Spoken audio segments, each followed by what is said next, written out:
Bismillahirrahmanirrahim. Assalamualaikum warahmatullahi wabarakatuh. Salam sejahtera untuk kita semua. Perkenalkan, nama saya Ahmadi, sarjana keperawatan, magister kesehatan.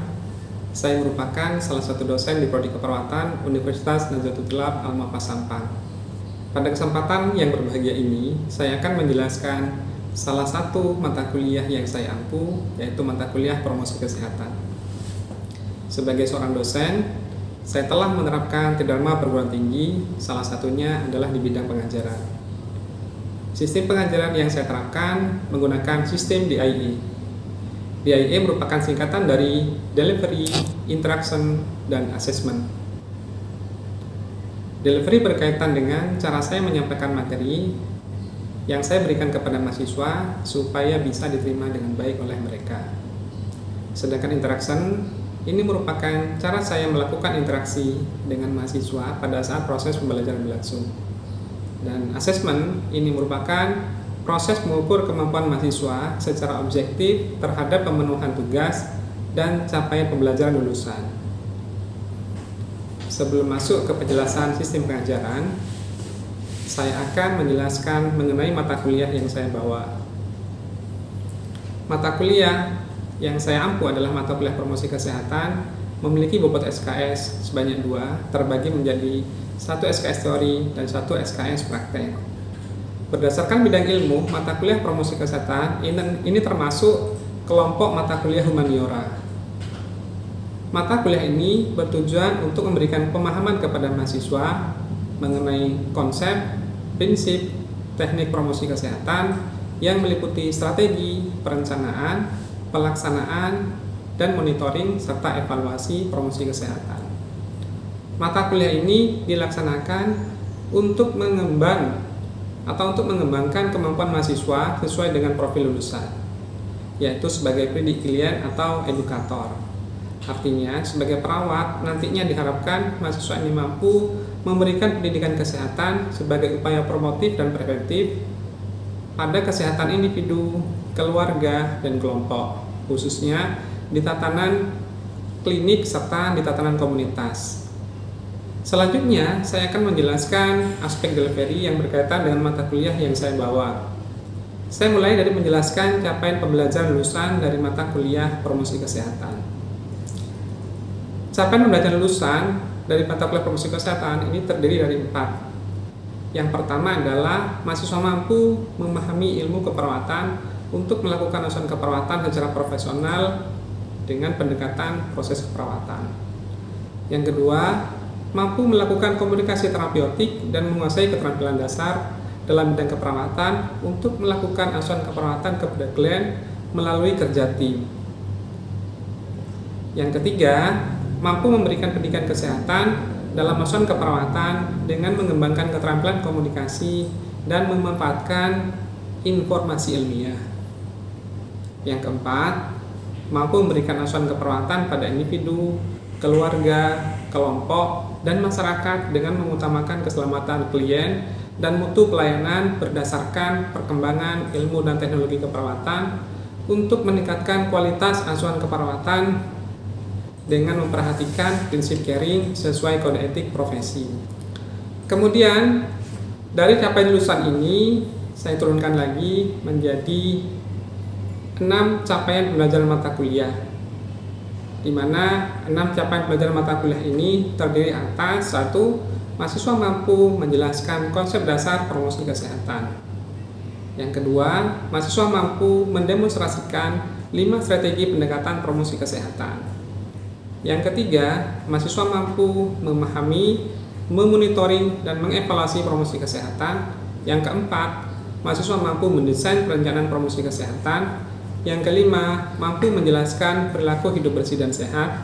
Yang keenam, mampu mendemonstrasikan promosi kesehatan dalam asuhan keperawatan pada individu, keluarga, dan kelompok. Dari CPMK ini, kemudian diturunkan lagi menjadi sub CPMK sebanyak 23 sub CPMK yang akan diselesaikan selama 16 minggu, termasuk ujian tengah semester dan ujian akhir semester. Guna mendukung kegiatan pengajaran di kelas, saya menggunakan berbagai literatur dan jurnal. Literatur dan jurnal tersebut berasal dari jurnal nasional maupun jurnal internasional. Jurnal-jurnal ini membahas berbagai topik untuk mendukung materi yang saya sampaikan. Itulah model delivery yang saya sampaikan pada bidang pengajaran. Selanjutnya, kita akan masuk ke aspek interaction. Sistem interaction yang saya terapkan di kelas ini mengacu pada standar proses pembelajaran dari SNDikti yang tertuang dalam Penristek Dikti nomor 44 tahun 2015 dan Permendikbud nomor 3 tahun 2020, di mana karakteristik proses pembelajaran bersifat interaktif, holistik, integratif, saintifik, kontekstual, tematik, efektif, kolaboratif, dan berpusat pada mahasiswa. Berdasarkan hal tersebut, maka untuk mendorong seluruh peserta didik berperan aktif, kreatif, dan inovatif dalam menyelesaikan proses pembelajaran, maka saya menerapkan sistem SCL dengan metode pembelajaran: 1. Diskusi kelompok, yang kedua simulasi, selanjutnya studi kasus, pembelajaran kolaboratif, pembelajaran kooperatif, pembelajaran basis proyek, pembelajaran basis masalah, dan metode pembelajaran lain yang dapat secara efektif memfasilitasi capaian pembelajaran lulusan. Platform yang saya gunakan untuk mendukung kegiatan belajar mengajar di kelas adalah Learning Management System. Mahasiswa dapat menggunakan LMS untuk mengisi absen kelas, mengikuti kuis, serta mengumpulkan tugas yang dibebankan kepada mereka. Poin terakhir yaitu adalah aspek assessment atau penilaian kepada mahasiswa yang dilakukan secara objektif. Tujuannya adalah untuk mengukur kemampuan mahasiswa secara jelas dan transparan. Poin asesmen tersebut saya sampaikan pada saat kontrak di awal perkuliahan sebelum perkuliahan dimulai. Hasil asesmen ini diharapkan dapat memberikan pemahaman kepada mahasiswa mengenai kemampuan mereka. Adapun prinsip penilaian yang saya gunakan ini didasarkan pada Permendikbud nomor 3 tahun 2020 dengan memperhatikan beberapa prinsip. Yang pertama adalah prinsip edukatif. Ini adalah penilaian yang memotivasi mahasiswa agar mampu memperbaiki perencanaan serta cara belajar dan meraih capaian pembelajaran lulusan. Yang kedua, prinsip otentik adalah penilaian yang berorientasi pada proses belajar yang berkesinambungan dan hasil belajar yang mencerminkan kemampuan mahasiswa pada saat proses pembelajaran berlangsung. Yang ketiga, prinsip objektif, penilaian yang didasarkan pada standar yang disepakati antara dosen dan mahasiswa, serta bebas dari pengaruh subjektivitas penilai ataupun subjektivitas yang dinilai. Prinsip akuntabel merupakan penilaian yang dilaksanakan sesuai dengan prosedur dan kriteria yang jelas dan disepakati pada awal kuliahan dan dipahami oleh mahasiswa. Prinsip transparan merupakan penilaian sesuai prosedur dan hasil penilaiannya dapat diakses untuk digunakan oleh seluruh pemangku kepentingan. Selanjutnya, penerapan indikator penilaian yang saya lakukan dibagi pada beberapa aspek meliputi absensi 15%, UTS 25%, UAS 35%, penugasan 15%, dan evaluasi proses berupa soft skill atau sikap itu 10%. Demikianlah pemaparan 3 aspek yang saya terapkan dalam proses pengajaran berdasarkan konsep delivery, interaction, dan assessment. Selanjutnya, saya akan menampilkan proses pembelajaran di dalam kelas secara tatap muka. Adapun mata kuliah yang akan saya sampaikan adalah mata kuliah promosi kesehatan dengan tema konsep dasar promosi kesehatan. Terima kasih dan selamat menyaksikan. Waalaikumsalam warahmatullahi wabarakatuh.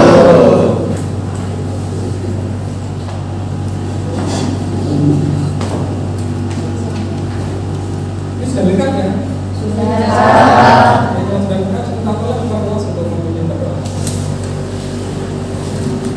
Bismillahirrahmanirrahim.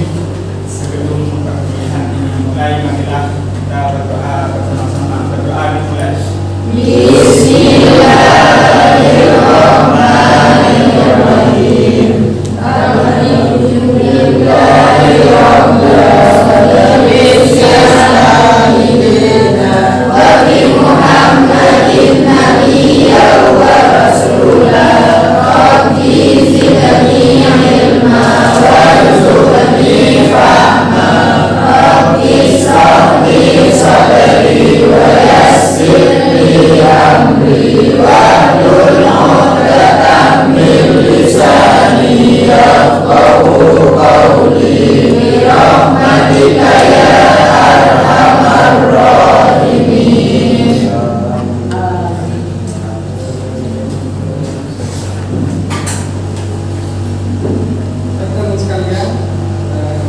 Bagaimana kabarnya hari ini? Sudah selamat semua kan? Sudah. Biasa ya. Jadi teman-teman sesuai dengan pembukaan yang sudah dibuat bahwa hari ini saya akan masuk ke mata kuliah promosi kesehatan. Ada CTK, konsep dasar promosi kesehatan. Kemarin saya sudah memberikan tugas kepada kalian untuk bisa. Pak, kira-kira sudah baca buku tentang konsep promosi kesehatan? Berarti hari ini kita sudah siap untuk belajar. Pembelajaran ini adalah tentang konsep dasar promosi kesehatan. Kalau kita dengar kata promosi, nah sebetulnya sudah tidak asing ya. Ketika kita nonton TV, bukan ketika lagi filmnya asik-asiknya kita nonton ya, tiba-tiba ada iklan. Itu kan promosi kan? Iya. Ketika kita dengar radio pasca musik berakhir, itu juga ada iklan. Itu kan juga promosi. Iya. Lagi nonton HP, lagi asik-asiknya nonton HP, YouTube misalkan, tiba-tiba ada iklan masuk. Itu juga promosi. Nah, promosi itu menurut kalian apa sih sebetulnya istilah promosi? Ada yang bisa bantu saya? Coba berdiri. Promosi apa?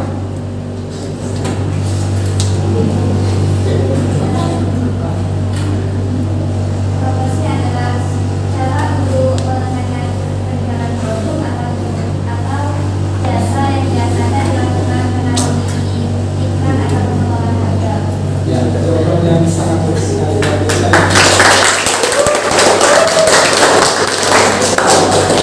Jadi sesuai dengan yang disampaikan banyak tadi, bahwa kalau kita bicara tentang promosi, kita pasti nanti akan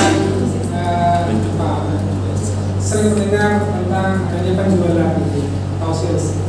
Jadi menjual barang, menjual jasa, gitu kan? Ya. Misalkan Anda punya HP yang mau dijual, gitu. Anda masukkan ke mana? OLX misalkan ya. Tahu OLX kan? OLX. Ya, jadi kalau Anda mau jual barang, masukkan ke situ, nanti banyak lihat deskripsi barangnya, pasti nanti akan salah satu ada orang yang tertarik. Itu. Yang kedua, promosi itu juga ada kaitannya dengan periklanan atau advertising. Jadi kalau Anda misalkan jalan ke Sampang, ya, di alun-alun ada Videotron misalkan ya.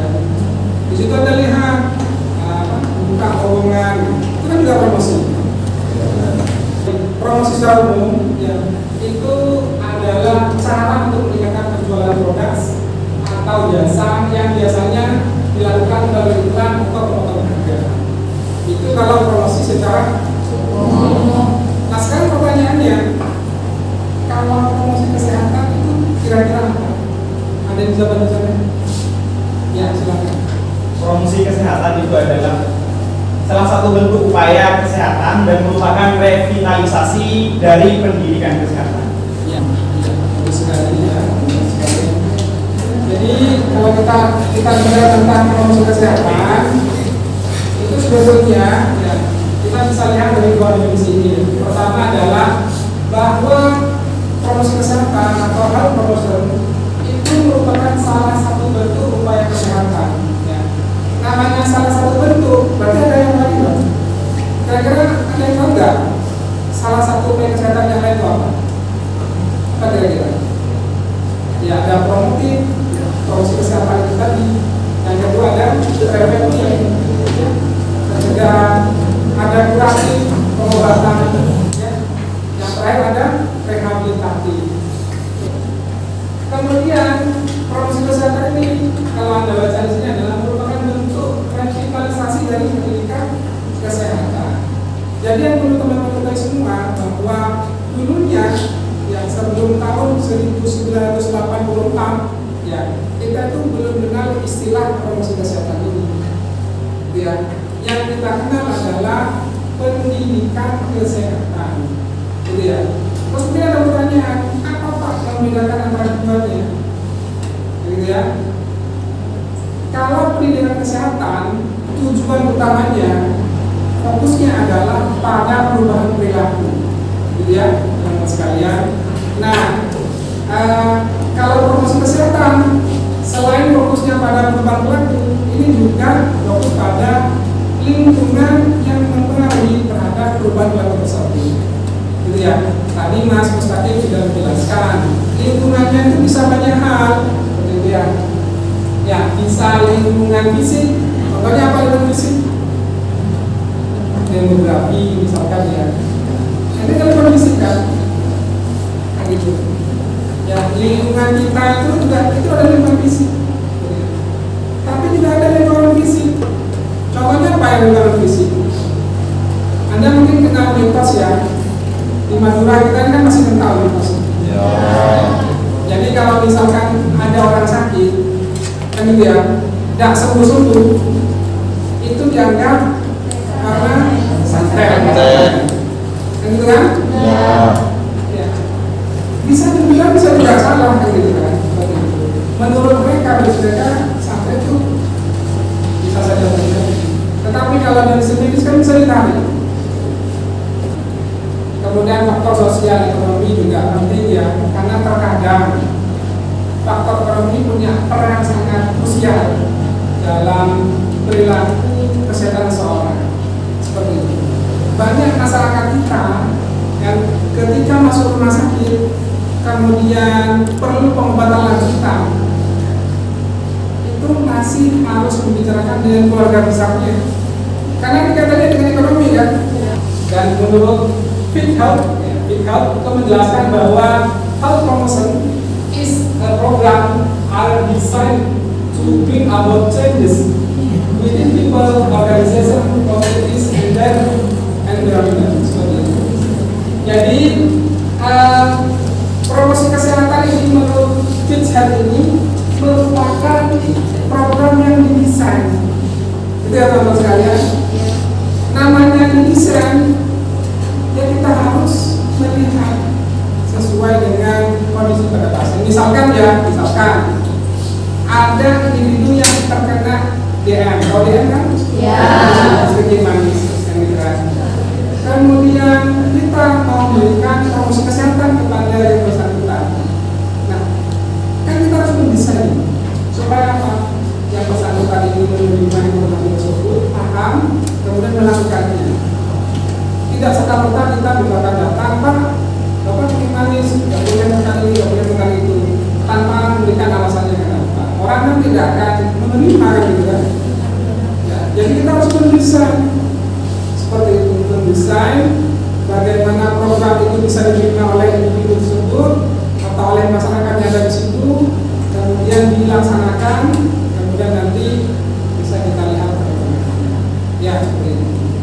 Nah, ini nanti kita harus bisa mampu nih mendesain promosi kesehatan sesuai dengan kebutuhan tiap lokasi yang akan kita jadikan sasaran promosi kesehatan ya, harus mampu mendesain. Contoh program promosi kesehatan yang dilakukan oleh Kementerian Kesehatan Republik Indonesia yang kaitannya dengan pencegahan dan pengendalian penyakit tidak menular.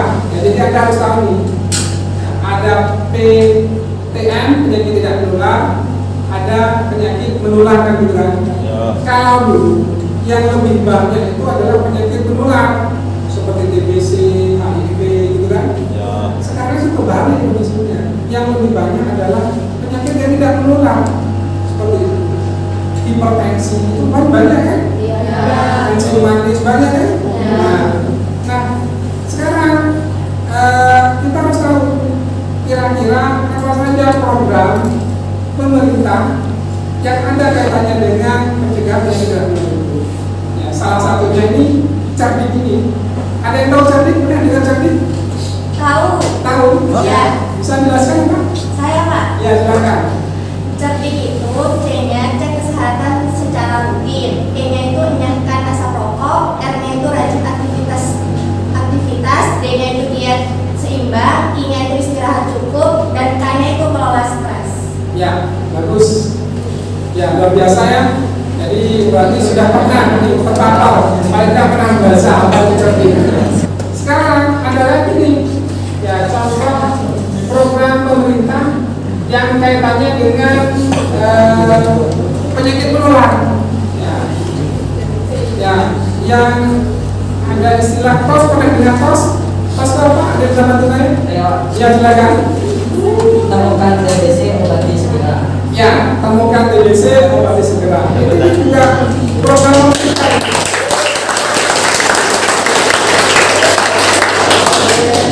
Ya, terus ya. Kemudian promosi kesehatan ini merupakan bagian dari tingkat pencegahan penyakit yang kita kenal sebagai 5 level prevention. Jadi kita kan di awal sudah jelaskan silakan promotion, ada tindakan preventif, proaktif, dan administratif dan sebagainya. Nah, khusus yang promosi kesehatan ini, ya ini ada di tingkatan yang pertama. Promotion yang kedua adalah specific protection. Yang ketiga itu adalah early diagnosis and containment. Jadi kalau misalkan kita menemukan sesuatu yang mencurigakan, kita segera kajian, kemudian kita awali segera supaya tidak terjadi penularan yang banyak gitu. Kemudian ada disability limitation, pembatasan kegiatan. Jadi kalau misalkan ada sebuah kejadian luar biasa gitu, katakan ada kecelakaan, kita tuh harus langsung melakukan pembatasan kegiatan. Itu merupakan hasil dari konvensi yang dilakukan oleh WHO di tahun 1980 tadi. Jadi menghasilkan nah ini nanti teman-teman bisa membaca ya bahwa organisasi polisi atau membangun kebijakan publik yang membahas kesehatan dengan kepentingan dampak kesehatan dan setiap keputusan dibuat. Contohnya dia. Yang pertama itu adalah membuat kebijakan yang kaitannya dengan kawasan tanpa rokok atau KTR, gitu ya. Jadi siapa yang merokok? Merokok semua. Jadi rokok itu tidak sembarangan sekarang, ada tempatnya. Ya. Kampus ini juga merupakan bagian dari tempat yang tidak boleh ada asap rokok, gitu ya. Anda kalau ke mall tidak sembarangan rokok itu, ada kawasan tempat asap rokok. Jadi kalau Anda mau rokok ada ruangan khusus, ya. Itu sudah kebijakan sudah berlaku. Sehingga kalau Anda misalkan di tempat umum Anda rokok bisa kena denda, gitu ya. Yang kedua adalah pembatasan iklan rokok. Jadi kalau Anda nonton TV sebelum jam 9 malam itu Anda jarang melihat iklan rokok gitu. Ya. Kalau sekarang, ya. Kalau setelah jam 9 malam keluar itu iklan rokok banyak. Saya nonton TV sampai jam 9 malam kan mas? Ya.